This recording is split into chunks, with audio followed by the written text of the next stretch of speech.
salam jumpa kembali bersama saya, sahabat Sofi dari SMGM Larantuka dalam program Life Spirit SMGM. Selamat hari Minggu Prapaskah yang kelima buat sahabatku semua di mana saja berada dan saudaraku semua di mana saja berada. Semoga kita semua selalu dalam keadaan sehat walafiat, dalam berkat dan perlindungan Tuhan. Kita bersama mendengarkan renungan dari Romo Anselmus Amo dengan tema penderitaan menyatakan kemuliaan Tuhan. Mari kita siapkan hati kita untuk mendengarkan sabda Tuhan, membuka diri, membiarkan sabda Tuhan tumbuh dan berkembang dalam hidup kita dan nyata dalam perbuatan kita. Mari kita dengan seksama mendengarkan renungan bersama Romo Anselmus Amo. Selamat mendengarkan.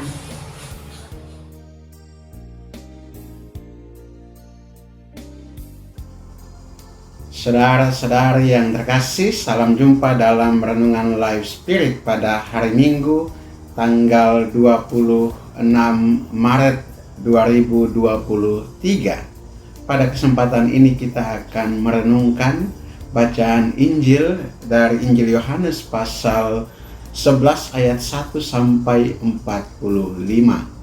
Mari saudara-saudari kita membuka hati kita agar dibimbing oleh Roh Kudus dalam mendengarkan firman Tuhan dan juga renungan yang akan dibawakan dalam terang Injil pada hari ini bersama saya Romo Anselmus Amo MSC.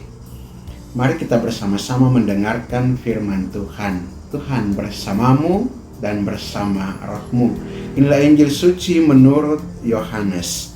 Dimuliakanlah Tuhan.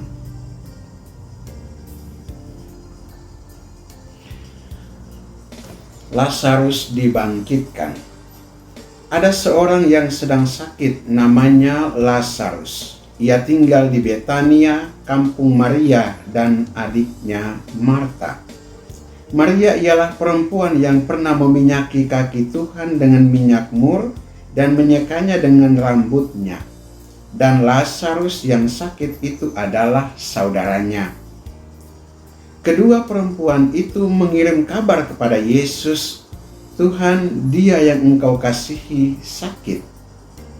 Ketika Yesus mendengar kabar itu, ia berkata, "Penyakit itu tidak akan membawa kematian, tetapi akan menyatakan kemuliaan Allah. Sebab oleh penyakit itu anak Allah akan dimuliakan." Yesus memang mengasihi Marta dan kakaknya dan Lazarus. Namun setelah didengarnya bahwa Lazarus sakit, ia sengaja tinggal 2 hari lagi di tempat di mana ia berada. Tetapi sesudah itu ia berkata kepada murid-muridnya, "Mari kita kembali lagi ke Yudea." Murid-murid itu berkata kepadanya, "Rabi, baru-baru ini orang-orang Yahudi mencoba melempari engkau. Masih maukah engkau kembali ke sana?" Jawab Yesus, "Bukankah ada 12 jam dalam satu hari? Siapa yang berjalan pada siang hari kakinya tidak terantuk, karena ia melihat terang dunia ini. Tetapi jikalau seorang berjalan pada malam hari kakinya terantuk, karena terang tidak ada di dalam dirinya." Demikianlah perkataannya. Dan sesudah itu ia berkata kepada mereka, "Lazarus saudara kita telah tertidur, tetapi aku pergi ke sana untuk membangunkan dia dari tidurnya." Maka kata murid-muridnya itu kepadanya, "Tuhan, jikalau ia tertidur, ia akan sembuh." Tetapi maksud Yesus ialah tertidur dalam arti mati. Sedangkan sangka mereka, Yesus berkata tentang tertidur dalam arti biasa. Karena itu Yesus berkata dengan terus terang, "Lazarus sudah mati. Tetapi syukurlah aku tidak hadir pada waktu itu, sebab demikian lebih baik bagimu, supaya kamu dapat belajar percaya." Marilah kita pergi sekarang kepadanya. Lalu Thomas yang disebut Didimus berkata kepada teman-temannya, yaitu murid-murid yang lain, "Marilah kita pergi juga untuk mati bersama-sama dengan dia." Maka ketika Yesus tiba, didapatinya Lazarus telah 4 hari berbaring di dalam kubur. Betania terletak dekat Yerusalem, kira-kira 2 mil jauhnya. Di situ banyak orang Yahudi telah datang kepada Marta dan Maria untuk menghibur mereka berhubung dengan kematian saudaranya. Ketika Marta mendengar bahwa Yesus datang, ia pergi mendapatkannya. Tetapi Maria tinggal di rumah. Maka kata Marta kepada Yesus, "Tuhan, sekiranya Engkau ada di sini, saudaraku pasti tidak mati. Tetapi sekarang pun aku tahu bahwa Allah akan memberikan kepadamu segala sesuatu yang engkau minta kepadanya." Kata Yesus kepada Marta, "Saudaramu akan bangkit." Kata Marta kepadanya, "Aku tahu bahwa ia akan bangkit pada waktu orang-orang bangkit pada akhir zaman." Jawab Yesus, "Akulah kebangkitan dan hidup. Barang siapa percaya kepadaku, ia akan hidup walaupun ia sudah mati. Dan setiap orang yang hidup dan percaya kepadaku tidak akan mati selama-lamanya. Percayakah engkau akan hal ini?" Jawab Marta, "Ya Tuhan, aku percaya bahwa Engkaulah Mesias, Anak Allah, Dia yang akan datang ke dalam dunia." Dan sesudah berkata demikian, ia pergi memanggil saudaranya Maria dan berbisik kepadanya, "Guru ada di sana dan ia memanggil engkau." Mendengar itu Maria segera bangkit lalu pergi mendapatkan Yesus. Tetapi waktu itu Yesus belum sampai ke dalam kampung itu. Ia masih berada di tempat Marta menjumpai dia. Ketika orang-orang Yahudi yang bersama-sama dengan Maria di rumah itu untuk menghiburnya melihat bahwa Maria segera bangkit dan pergi keluar, mereka mengikutinya karena mereka menyangka bahwa ia pergi ke kubur untuk meratap di situ. Setibanya Maria di tempat Yesus berada dan melihat dia, tersungkurlah ia di depan kakinya dan berkata kepadanya, "Tuhan, sekiranya Engkau ada di sini, saudaraku pasti tidak mati." Ketika Yesus melihat Maria menangis dan juga orang-orang Yahudi yang datang bersama-sama dia, maka masyurlah hatinya. Ia sangat terharu dan berkata, "Di manakah dia kamu baringkan?" Jawab mereka, "Tuhan, marilah dan lihatlah." Maka menangislah Yesus. Kata orang-orang Yahudi, "Lihatlah betapa kasihnya kepadanya." Tapi beberapa orang di antaranya berkata, "Ia yang memelekkan mata orang buta, tidak sanggupkah ia bertindak sehingga orang ini tidak mati?" Maka masyurlah pula hati Yesus, lalu ia pergi ke kubur itu. Kubur itu adalah sebuah gua yang ditutup dengan batu. Kata Yesus, "Angkat batu itu." Marta, saudara orang yang meninggal itu, berkata kepadanya, "Tuhan, ia sudah berbau sebab sudah 4 hari ia mati." Jawab Yesus, "Bukankah sudah kukatakan kepadamu, jikalau engkau percaya, engkau akan melihat kemuliaan Allah?" Maka mereka mengangkat batu itu. Lalu Yesus menengadah ke atas dan berkata, "Bapa, aku mengucap syukur kepadamu karena engkau telah mendengarkan aku. Aku tahu bahwa engkau selalu mendengarkan aku. Tetapi oleh karena orang banyak yang berdiri di sini mengelilingi aku mengatakannya, supaya mereka percaya bahwa engkaulah yang telah mengutus aku." Dan sesudah berkata demikian, berserulah ia dengan suara keras, "Lazarus, marilah keluar." Orang yang telah mati itu datang keluar. Kaki dan tangannya masih terikat dengan kain kapan, dan mukanya tertutup dengan kain peluh. Kata Yesus kepada mereka, "Bukalah kain-kain itu dan biarkan ia pergi." Banyak di antara orang-orang Yahudi yang datang melawat Maria dan yang menyaksikan sendiri apa yang telah dibuat Yesus percaya kepadanya. Demikianlah sabda Tuhan. Terpujilah Kristus.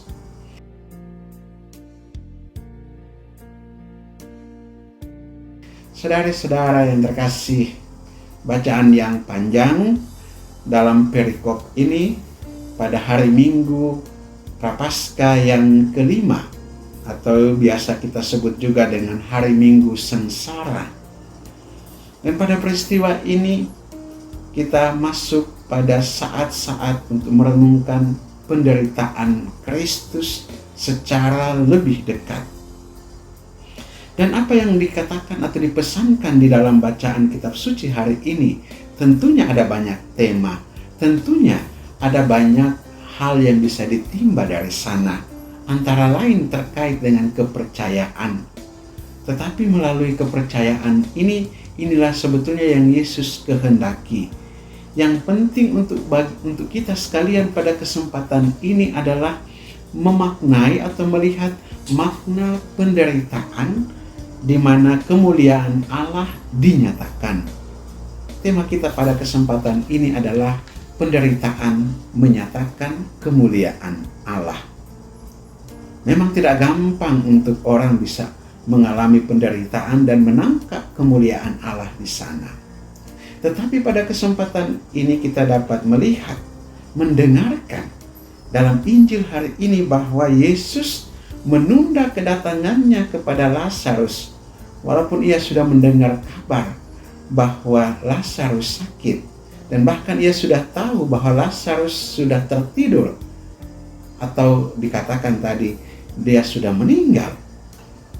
Walaupun murid-muridnya tidak memahami arti tertidur itu yang dimaksudkan oleh Yesus. Yesus sengaja untuk tidak datang pada saat Lazarus sakit. Karena itu dia katakan tadi, hal yang menarik, penyakit itu tidak akan membawa kematian, tetapi akan menyatakan kemuliaan Allah. Sebab oleh penyakit itu, anak Allah akan dimuliakan. Dan dengan penyakit ini, atau dengan peristiwa Lazarus yang mati, lalu kemudian dibangkitkan oleh Yesus, Yesus mau menyatakan kemuliaan Allah yang ternyata yang ada atau yang dinyatakan di dalam dirinya. Anak Allah dimuliakan melalui peristiwa kebangkitan Lazarus ini, atau peristiwa Yesus membangkitkan Lazarus ini. Dan dia katakan dengan sangat baik supaya murid-muridnya juga bisa percaya, supaya belajar percaya. Apa yang dikatakan Yesus tadi? Karena itu Yesus berkata dengan terus terang, Lazarus sudah mati, tetapi syukurlah aku tidak hadir pada waktu itu, sebab demikian lebih baik bagimu supaya kamu dapat belajar percaya. Marilah kita pergi sekarang kepadanya, supaya kamu dapat belajar percaya. Nah, disinilah kita bisa melihat, menangkap betapa peristiwa ini menuntun kepada kepercayaan bahwa Yesus adalah anak Allah, atau di dalam Yesus anak Allah dimuliakan. Saudara sekalian, tentunya kita juga melihat peristiwa ini dengan kacamata yang bisa berbeda-beda. Apalagi dalam pengalaman kita setiap hari, dengan sakit penyakit yang kita derita, kadang-kadang kita tidak tahan untuk sabar di dalam penderitaan, tetap tabah di dalam penderitaan. Kita mau supaya cepat-cepat kembali sembuh atau kembali pulih. Tetapi dalam peristiwa penderitaan ini, Yesus mau menyatakan bahwa melalui peristiwa penderitaan ini, melalui peristiwa di mana Lazarus mati dan dia bangkitkan, di sini kemuliaan Allah dinyatakan, dan para murid dan kita sekalian belajar untuk percaya. Belajar untuk percaya bahwa melalui penderitaan, melalui kematian, kemuliaan Allah dinyatakan. Dan dengan peristiwa ini juga mau dikatakan bahwa kematian tidak memisahkan sama sekali. maut tidak bisa berkuasa. Dengan kebangkitan Yesus yang akan kita rayakan pada hari raya Paskah, peristiwa kebangkitan atau Yesus membangkitkan Lazarus ini menjadi salah satu peristiwa yang mengantar kita untuk percaya akan kebangkitan dan kehidupan yang kekal. Kebangkitan badan dan kehidupan yang kekal. Dengan belajar percaya bahwa penderitaan sakit penyakit tidak akan membawa kepada kematian yang membuat kita kehilangan harapan, tetapi membangkitkan harapan akan hidup yang kekal itu. Dan melalui peristiwa ini, dalam Yesus membangkitkan Lazarus, kita mau dihantar untuk sampai kepada kebangkitan itu. Oleh karena itu, peristiwa-peristiwa penderitaan, sakit penyakit, kesulitan-kesulitan, salib penderitaan yang kita alami, semuanya itu akan menyatakan kemuliaan Allah, dan kepada kita sekalian belajar untuk percaya bahwa melalui peristiwa ini, ketika kita menggabungkan penderitaan kita dengan penderitaan Kristus, walaupun secara manusiawi kita mengalami kesulitan untuk menerima kenyataan ini, tetapi secara rohani kita dituntun untuk masuk dalam iman yang lebih dalam, dalam penyerahan diri yang lebih dalam, dalam kepasrahan yang lebih dalam, untuk percaya bahwa melalui peristiwa ini, dengan menyatukan diri kita, menyatukan salib kita, menyatukan penderitaan kita dengan penderitaan Kristus, di sanalah anak Allah Yesus dimuliakan, dan kita juga mendapatkan pengharapan akan kemuliaan abadi kelak. Itulah harapan dan doa kita supaya bersatu dengan Kristus dalam persekutuan dengan Bapa dan Roh Kudus. Marilah kita berdoa. Allah Bapa kekal dan kuasa, kami mengucap syukur dan berterima kasih kepadamu.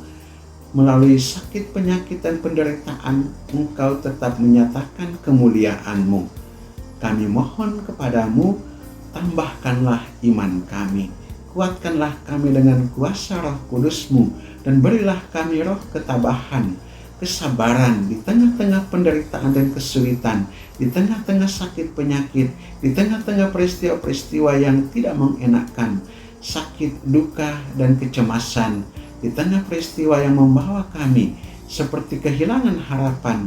Kuatkanlah pengharapan kami Tuhan dengan kuasa Roh Kudus-Mu, agar kami juga sanggup untuk menyatukan penderitaan kami dengan penderitaan Kristus Putra-Mu yang hidup dan berkuasa bersama Dikau dalam persekutuan dengan Roh Kudus Allah sepanjang segala masa. Amin. Berkat Allah yang Maha Kuasa turun dan tinggal atas saudara sekalian, Bapa dan Putra dan Roh Kudus. Amin.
Demikian kita telah mendengar bersama renungan yang dibawakan oleh Romo Anselmus Amo.